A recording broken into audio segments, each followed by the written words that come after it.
Lockdown में अयोध्या का माहौल गरमाया हुआ है। इसी के बीच में यह खबर सामने आ रही है कि अयोध्या में जो समतलीकरण का काम जारी था उसे रोक दिया गया है। डॉक्टर बाबा साहब अम्बेडकर और तथागत बुद्ध, इनके विचारधारा को मानने वाले लोगों ने इस बात का कड़ा विरोध किया था जब वहां पर तथागत बुद्ध और सम्राट अशोक, इनके अवशेष सामने आए थे।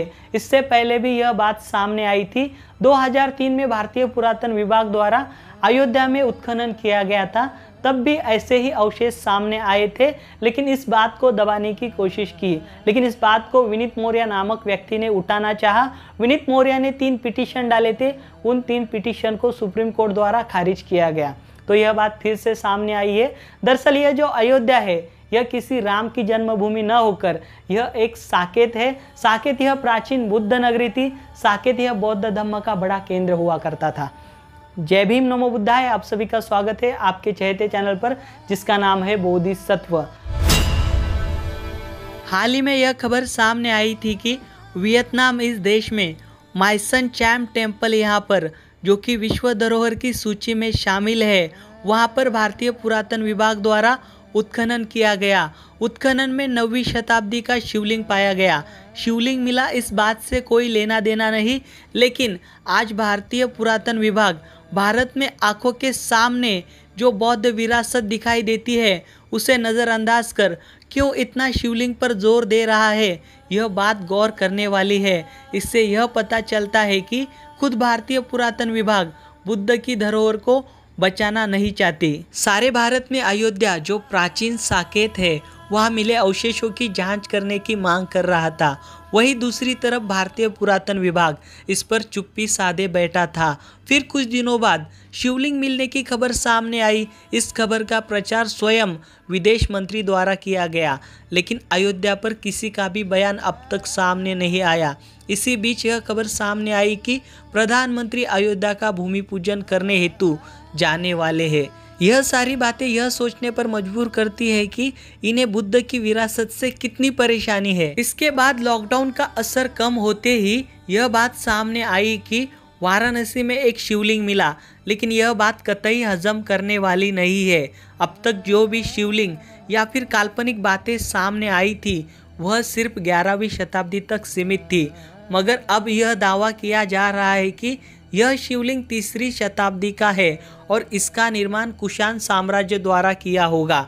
मतलब यह बात साफ होती है कि अब ये लोग बौद्ध शासकों को वैदिक संस्कृति का हिस्सा साबित करने में लगे हुए हैं, क्योंकि जिस कुषाण की बात यह लोग कर रहे हैं, दरअसल सम्राट कनिष्क के बाद वह पूरी तरह से बौद्ध हो चुका था।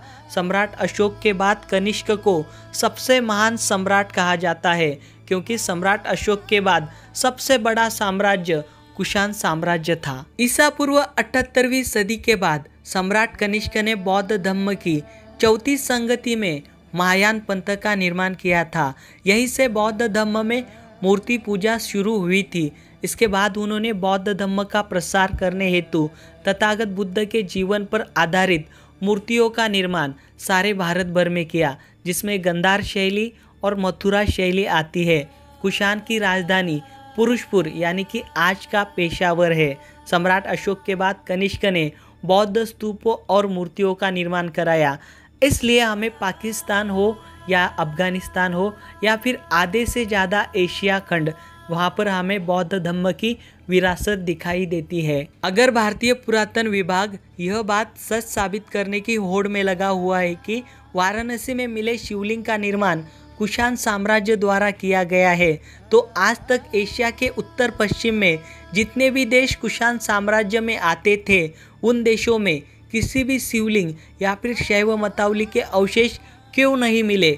मिले हुए शिवलिंग का निर्माण कुषाण साम्राज्य द्वारा किया है, तो वहाँ पर सिर्फ पहाड़ों में बुद्ध की ही मूर्तियाँ क्यों पाई जाती है। तो यह बात सोचने वाली है, और इस बात को सच साबित करने हेतु इन लोगों ने जैन मतावली को अपने साथ मिला लिया है। यह बात आपको साफ कर दूं कि भारत में ऐसे 2 धर्म है जो श्रमण संस्कृति का हिस्सा रह चुके हैं, और वह है बौद्ध और जैन।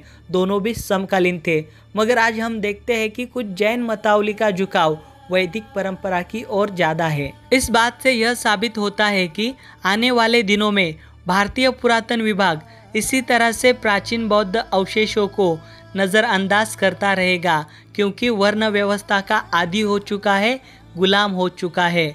1948 के बाद से भारतीय पुरातन विभाग का रवैया बदल चुका है। 1948 से पहले भारतीय पुरातन विभाग, जिसे आर्कियोलॉजी सर्वे ऑफ इंडिया कहते हैं, जिसका निर्माण सर अलेक्जेंडर कनिंघम इन्होंने किया था।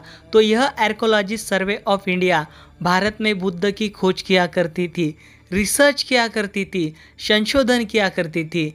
लेकिन 1948 के बाद से यह archaeology survey of India Bharat में बुद्ध को मिटाने की होड़ में लगे हुए हैं, क्योंकि उस समय archaeology survey of India Bharat में जो बुद्ध पाया जा रहा था उसे विश्व के सामने रख रही थी। उस समय का भारत यानी कि प्राचीन भारत जो था वह 10 देशों को अपने में समेटा हुआ था। तो इन सारी जगहों पर रिसर्च हुआ करता था और बुद्ध का इतिहास सामने आया करता था। लेकिन 1948 के बाद से उसी इतिहास को झूठा साबित करने की होड़ में लगी हुई है यह भारतीय पुरातन विभाग टीम और यह आर्कियोलॉजी सर्वे ऑफ इंडिया की पूरी टीम, क्योंकि जो झूठा इतिहास है वह सच साबित करना इनका मकसद बन चुका है। तो आपसे उम्मीद रहेगी या फिर आपसे यह उम्मीद है, आपसे आशा है, आपसे अनुरोध है कि इन प्राचीन वास्तुओं को हमें संवर्धन करना है और उन्हें बचाना है, उनका प्रिजर्वेशन करना है, ताकि आने वाली कौम को हमारा इतिहास पता चल सके, क्योंकि इन्हीं प्राचीन वास्तुओं में हमारा इतिहास पड़ा हुआ है। तो साथियों, रुकता हूँ यहीं पर। तो आशा करता हूँ आज का यह वीडियो आपको पसंद आया होगा। अगर यह वीडियो आपको पसंद आया तो इस वीडियो को लाइक कर दे, कमेंट कर दे, शेयर कर दे। अगर आप इस बोधिसत्व यूट्यूब चैनल पर नए हो तो इस चैनल को सब्सक्राइब करें और साथ ही बेल आइकन को भी प्रेस करें। अगर आपको मेरा कार्य अच्छा लगा हो तो आप मुझे सहकार्य कर सकते हैं।